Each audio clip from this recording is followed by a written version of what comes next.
Mr. Chair, or I'm the, Thanks, I'm Tim. the chair now. Thanks, Tim. Dr. Toussaint, you're an orthopedic surgeon, is that right? That is correct. Okay. Where'd you go to med school?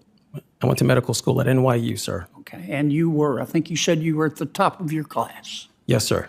And then you trained at Harvard. That is correct. And then you joined other orthopods in a practice, right? That is correct. How many orthopedic surgeons were in your class? Were in your practice, rather? I don't recall the number of orthopedic surgeons specifically, but there were approximately 25 partners within the Okay. group. And you were a partner?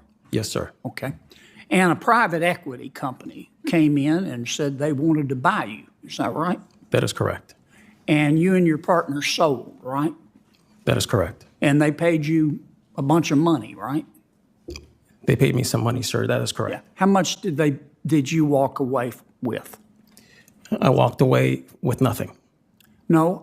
When they bought your practice, you were a partner. You were paid, right? Right at that point, sir, I did not walk away, but I was. Well, I didn't strike the walk away. How much did you personally gain from the sale to the private equity group? I'm not allowed to disclose the details of the transaction, sir. Was it over? Why not? Because that is part of the transaction's restrictive agreement, sir. Was it over $1 million? I'm not allowed to say, sir. Was it over $2 million? I'm not allowed to say the It amount. was a lot of money, though, wasn't it? I do not believe it was worth my freedom, sir. But you did at the time. I did not, sir. Okay. Why'd you sign the agreement? Because it was, for the lack of a better term, I was compelled to sign the agreement in order to fall in line with the group, sir. Here's why I think you signed the agreement, and I don't mean to offend you. It's okay. I've seen these kind of transactions before. This is going on all over the country. That is correct. I think the private equity group came in and offered you and your partners a huge sum of money in the millions. And I think you took it. And I think later you regretted it. And you wanted out of the deal. And I think that's violates the freedom of contract. And I will bet, no offense, doctor, but I will bet that you wouldn't be willing to give back the millions of dollars that you took away from the sale in order to get back your freedom to practice. Can I respond? Sure. If I may respond, thank you for the opportunity to respond to your question, sir. I have to say that, number one, I was not in favor of the sale. That's number one. And then number two, I have to disagree with your final statement without giving away any details. But I can say in my personal experience that is false, sir. Okay. You took the money, though, didn't you? The thing that I disagree with, sir, is whether or not I gave it back. Yeah, but did you take the money? I gave it back, sir. You gave back all the money that the private equity group paid you. As part of the Is that your testimony? as part of the settlement, I have to say that I had to buy out of the non-compete. Yeah, I don't want to play game stock, but Yes, sir. when the private equity guys came in and said, we want to buy you out, you might have disagreed with your partners, but it sounds like they outvoted you. That's correct. You could have left the practice then. You chose not to. You chose to take the money, did you not?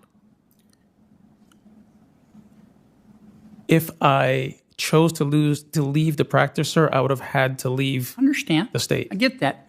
But you took the money, did you not? Yes. Okay, thank you. Doctor, let's suppose that Elon Musk decided to leave Tesla. General Motors hired him away. Said, we'll pay you $50 billion a year because we, General Motors, are sucking wind. And they are. But if we sign you up, we want an employment contract, and we're going to show you all our intellectual property, and we're going to insist that you sign a non-compete agreement. Now, you got General Motors, you got Elon Musk, one of the wealthiest, if not the wealthiest, people in the world. Why should those two not be allowed to negotiate an employment contract, including a non-compete agreement? As I explained to Ms. Smith, I'm less worried about wage-suppressing effects of non-competes on very high-wage workers. Obviously, Elon Musk would be able to negotiate a non-compete with a new employer. Would you have any problem saying that's okay? There are other options for but GM. would you have a problem? I would have a deep problem with saying that's okay, because we're You're talking just against all non-competes.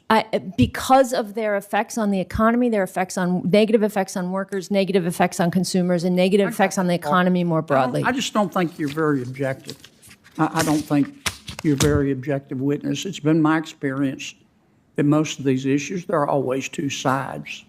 And no offense, you're entitled to your opinion. I enjoyed listening to you, but I can tell from your breathless presentation that you just feel passionately about this, and I respect that, but I think you're kind of blinded by your ideology.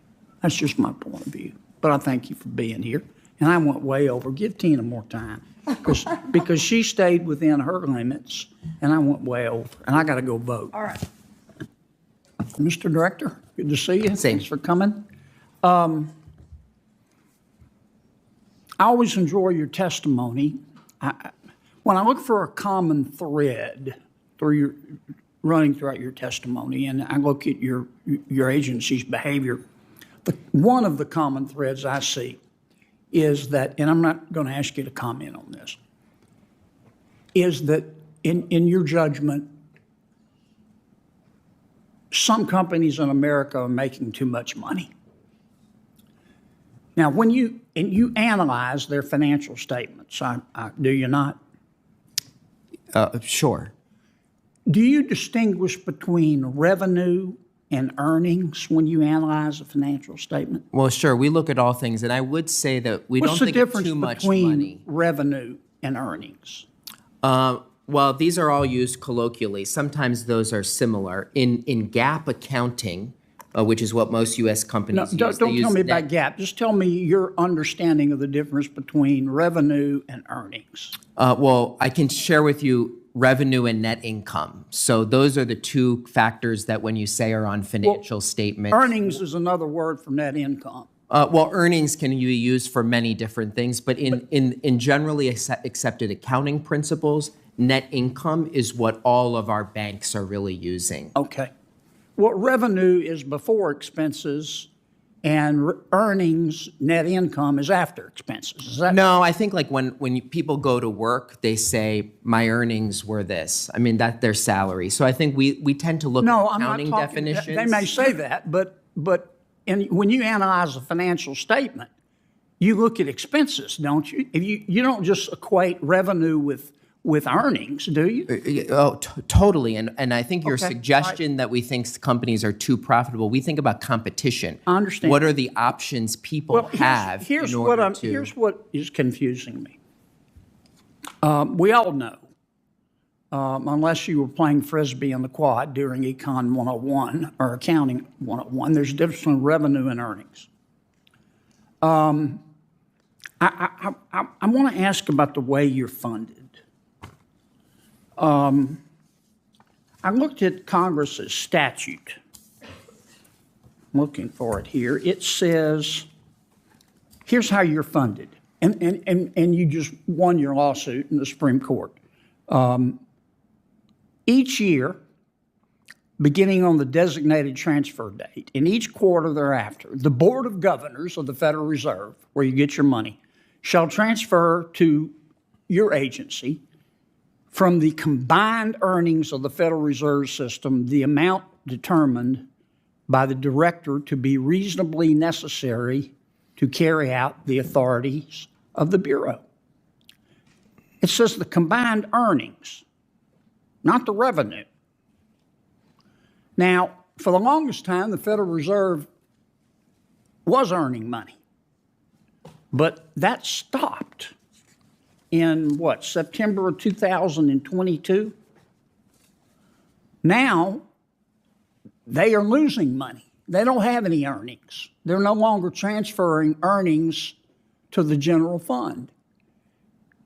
And the Supreme Court based its decision on saying that this funding scheme is constitutional under the Appropriations Clause by saying that these earnings would go to the general fund from the Federal Reserve, so getting them directly from the general fund is no big deal. How are you entitled to any money right now? The Federal Reserve doesn't have any earnings. Well, we've heard of this theory. I think it's one of the latest ones. It's not a theory. It's a congressional Well, statute. I think there's you raise the difference between revenue and net income. There are other places throughout our laws. I can tell you we've looked at this issue. We do believe wholeheartedly everyone is complying with the statute. I know you believe that, but if you look at I'm aware with what you said. If you revenue read, and net if you income. read the, if I could just finish my question. Sure. If you read the opinion, and I did, and you read the statute, it says here, bigger than Dallas, you can only get your money from the Federal Reserve out of earnings. Now, the Federal Reserve has not had any earnings since September of 2022. Isn't that correct? No, that's not correct. Sure, it's correct. From a net income All perspective, you have to do is you're go- right. is go- But they've go- generated lots go of ask fees OMB. and income. And I appreciate what you're saying. I'm happy to discuss this with you, but I think we've looked at this. My point is every penny you've gotten under this congressional I don't think statute, Congress wanted every the penny CFPB to be that you suddenly have gotten, if I could defunded. finish my thought. Sure. I know you don't like to hear this, but the law is the law. You've been operating illegally. No, that's not true, sir. Yes, you have. There have been no earnings. Doesn't this put in jeopardy every one of your rules? We've heard this and theory every before, one and of I'm happy to and discuss it. well, you're going to hear it again because it's the law. We didn't say revenue in the statute. We said earnings. How can you possibly argue that the Federal Reserve has had earnings? They're losing money. I'm happy to discuss this with you, but we have looked at this theory before. I know you have, but Yeah. I'm over. I'm sorry. Tell me why you're mad at Chase Bank. You're not that sorry, Senator Kennedy, but go ahead. You're mad at PayPal and Chase Bank. Can you tell me real quickly before Sharon cuts me off why you're mad I now think at PayPal and Chase the Bank? concern is that we have seen an incident at PayPal where there was an attempt to censor people based on their speech. We've also seen that those companies are now going to be offering reportedly advertising based on your individual transaction data. I feel some of this is something we all need to figure out Are together. you going to punish every company that has censored people's speech? No, I do think. I applaud that part. Oh, I think But do censorship you have is to a big approve- problem. Senator Kennedy, You have to time's approve the expired. speech Senator- first? No, I think Time's we should. expired. I think we're on the same page. I'm over. I'm sorry. Thanks for your indulgence, Mr. Chairman.